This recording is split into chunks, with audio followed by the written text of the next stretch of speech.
नमस्कार दोस्तों, polytechnic study centre में आपका फिर से एक बार स्वागत है। तो मैं आपके लिए एक नया वीडियो लेकर आ चुका हूं। इस वीडियो में हम concept of atomic, molecular and equivalent masses पढ़ने जा रहे हैं। तो इस टॉपिक में हम लोगों ने क्या क्या पढ़ लिया था। हम लोगों ने यहाँ पर एटॉमिक मास, मॉलिक्यूलर मास और इक्विवेलेंट मास की अलग अलग डेफिनेशन जानी थी और इनके बारे में देखा था कि इनके ग्राम एटॉमिक मास क्या होते हैं, इनकी यूनिट क्या होती है, मोल क्या होता है, ग्राम मोलर क्या होता है। ऐसे करके यहाँ पर हम लोगों ने डिफरेंट कॉन्सेप्ट जाने थे। तो अब यहाँ पर बारी है कुछ क्वेश्चंस करने की, क्योंकि थ्योरी हम लोगों ने लगभग सारी कंप्लीट कर ही ली थी। अब यहाँ पर हम कुछ यहाँ पर क्वेश्चंस करने जा रहे हैं। कुछ न्यूमेरिकल क्वेश्चंस हैं, कुछ यहाँ पर ज़्यादातर थ्योरेटिकल ही हैं, उनको हम जानेंगे। तो पहला क्वेश्चन तो यहाँ से यही निकल कर आता है। और एक बात और, हाँ, अगर मैं आपको कोर्स स्टार्ट, माफ़ कीजिएगा, मैं आपको वीडियो स्टार्ट करने से पहले एक चीज़ बता दूं कि हम लोगों का कोर्स यानी कि पॉलिटेक्निक एग्ज़ाम सेंटर का हम लोगों का कोर्स एक आ चुका है। अगर आपको देखना है तो आप उसको मेरे को कांटेक्ट कर सकते हैं, या तो मेरे को इंस्टाग्राम पर आप मैसेज कर सकते हैं और वहाँ पे लिख दीजिएगा हाय फ्रॉम पॉलिटेक्निक स्टडी सेंटर, या फिर आप यहाँ पर नीचे कमेंट डाउन करके पूछ सकते हैं। तो चलिए शुरू करते हैं बिना किसी देरी के। पहला क्वेश्चन देखते हैं क्या लिखा हुआ है यहाँ पर। पहला क्वेश्चन हमसे कहता है the scale of atomic mass is. Scale of atomic mass क्या होता है? सबसे आसान क्वेश्चन C12, मतलब कोई जानने की बात ही नहीं है यार। C12 क्या होता है? मास होता है कि नहीं? इसका मॉलिक्यूलर मास बोल लीजिए, अब जो बोल लीजिए, मास बोल लेता हूँ मैं फॉर जनरल कंसेंसस। यहाँ से ये हो गया। इसके बाद आगे निकल के आती है क्वेश्चन नंबर 2 क्या कहता है, हमसे देख लेते हैं। क्वेश्चन नंबर 2 लिखा है यहाँ पर क्लोरीन अकर इन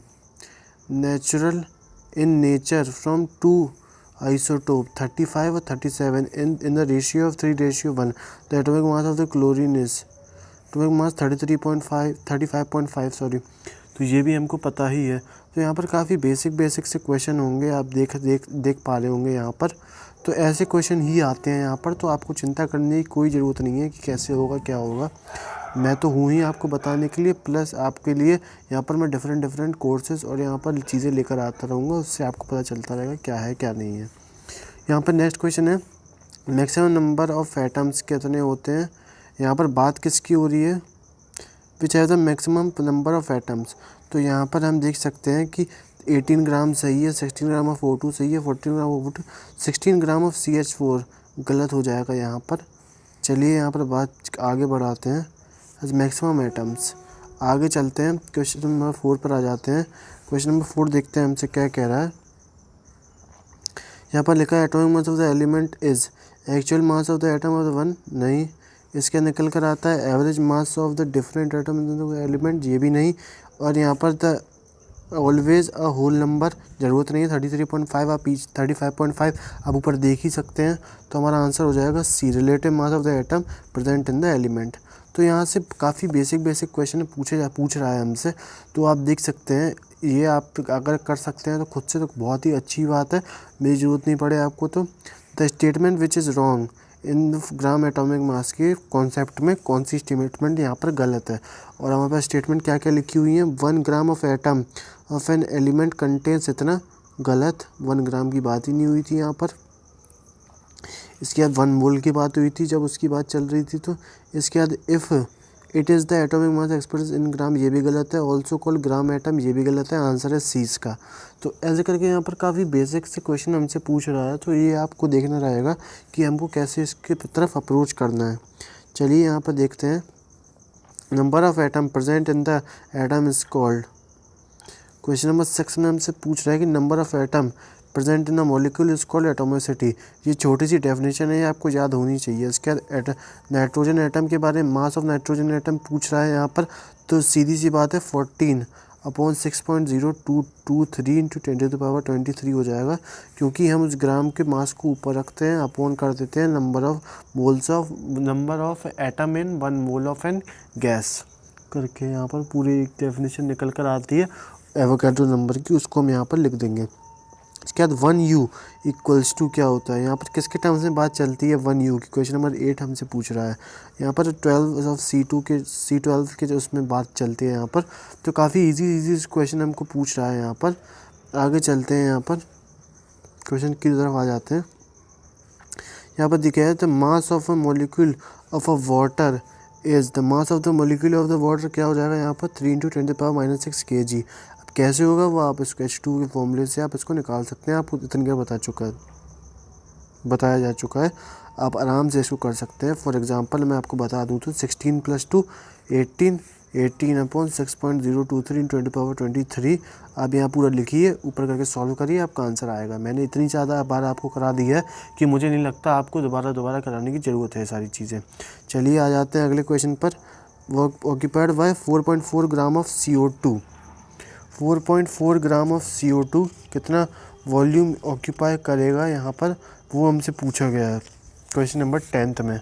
तो काफ़ी इंटरेस्टिंग सवाल है एक तरीके से देखा जाए तो सीधी सी बात है, यहाँ पर 44 ग्राम की बात चल रही है, 4.4 ग्राम ऑफ C2 की। तो उसको हम कैसे लिखेंगे, 22.4 तो हमारे पास ही निकलता ही था, 44 इसका क्या हो जाएगा CO2 का, वो 16 16 32 और 4 + 12 हमारा 44 इंटू यहाँ पर 4.4, तो यहाँ पर निकल कर आ जाएगा 2.24 लीटर। ऐसे करके यहाँ पर देखेंगे, आप इजीली देख पा रहे होंगे हम कर रहे हैं यहाँ पर सॉल्व। इसके बाद क्वेश्चन नंबर यहाँ पर 11 निकल कर आ रहा है। हमको पता है molecular weight equals to 2 × vapour density होता है। यहाँ पर वेपर डेंसिटी बोला, पहला टर्म्स मेरे को पूरी डेफिनेशन मेरे मन में याद आ गई, ठीक है। ऐसे करके यहाँ पर अप्रोच करते हैं क्वेश्चंस को। इसके बाद यहाँ पर लिखा है वेपर डेंसिटी 22 है, तो मॉलिक्यूलर वेट कितना होगा। यार ऑब्वियस सी बात है, इसका डबल हो जाएगा, तो आंसर हो जाएगा 44, क्योंकि हमको पता है कि फॉर्मूला क्या होता है, molecular weight is equal to twice of vapour density.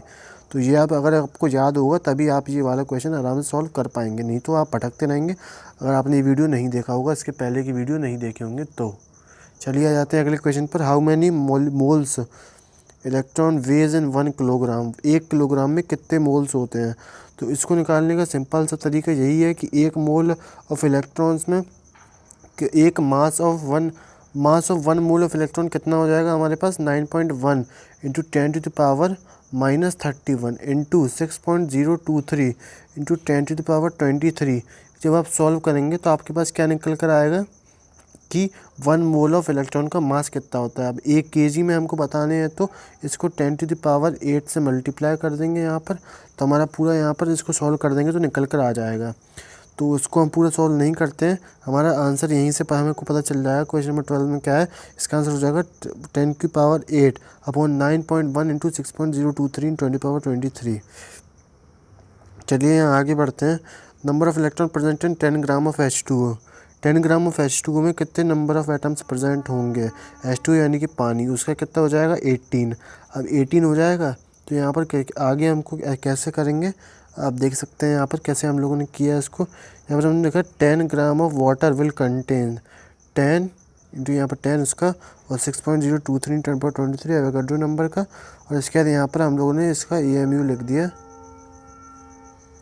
इसको हम लोगों ने सॉल्व करा तो हमारे पास निकल कर आ गया आंसर। इसको बहुत बड़ी सी यहाँ पर हम लोग के पास एक इक्वेशन बनकर आएगी जिसे हम इजीली सॉल्व कर लेंगे, क्योंकि यहाँ पे सारी चीज़ें कट जाएंगी और हमारे पास निकल कर आ जाएगा 32.73।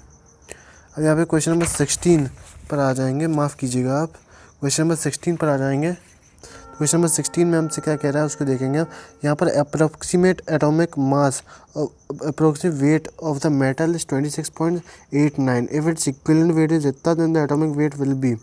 इक्विवेलेंट वेट बोला है तो एटॉमिक वेट कितना होगा, approximate weight equals to approx atomic weight upon equivalent weight होता है। तो बस इसको सिंपली डिवाइड कर दो 36.87 को 8.9 से, जो कि हो जाएगा 3। और हमको पता है atomic weight equals to valency into equivalent weight, तो वो 8.9 को इंटू कर देंगे 3 से, तो आ जाएगा 26.7। तो हमारा आंसर भी 26.7 हो जाएगा।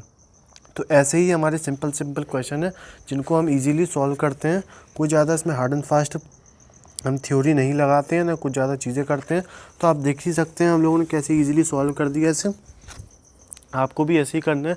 अगर आप चाहते हैं तो कमेंट करके बताइएगा, मैं आगे क्वेश्चन लेके आऊँगा अगर आपको समझ में आ चुके हैं, क्योंकि आज हमने सॉल्व करके देख ही लिया था कितने इजीली आराम से हो जाते हैं।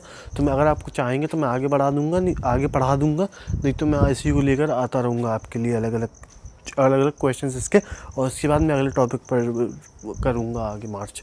तो आप देख सकते हैं, आप ये देख रहे हैं पॉलिटेक्निक स्टडी सेंटर में। मिलते हैं अगले वीडियो में, तब तक के लिए मैं एक बार फिर से आपको याद दिला दूं कि हमारा पेड कोर्स आ चुका है हमारे यूट्यूब चैनल पर। आप कमेंट डाल करके उसके बारे में जानकारी ले सकते हैं, या तो मैं उसे कम्युनिटी पोस्ट में डाल दूंगा, या तो मैं लिंक डिस्क्रिप्शन में दे दूंगा। मेरा लिंक डिस्क्रिप्शन में हैगा इसका, मेरे इंस्टाग्राम अकाउंट का। आप वहाँ से मेरे को कॉन्टैक्ट कर सकते हैं। वहाँ पर आप सिर्फ ये लिख देना DM में कि हाय फ्रॉम पॉलिटेक्निक स्टडी सेंटर। मैं समझ जाऊँगा आप किसके बारे में बात कर रहे हैं, आप कहाँ से हैं, कौन है, क्योंकि कई सारे मेरे पर्सनल उसमें कॉन्टैक्ट भी हैं। तो चलिए मिलते हैं अगली वीडियो में। धन्यवाद।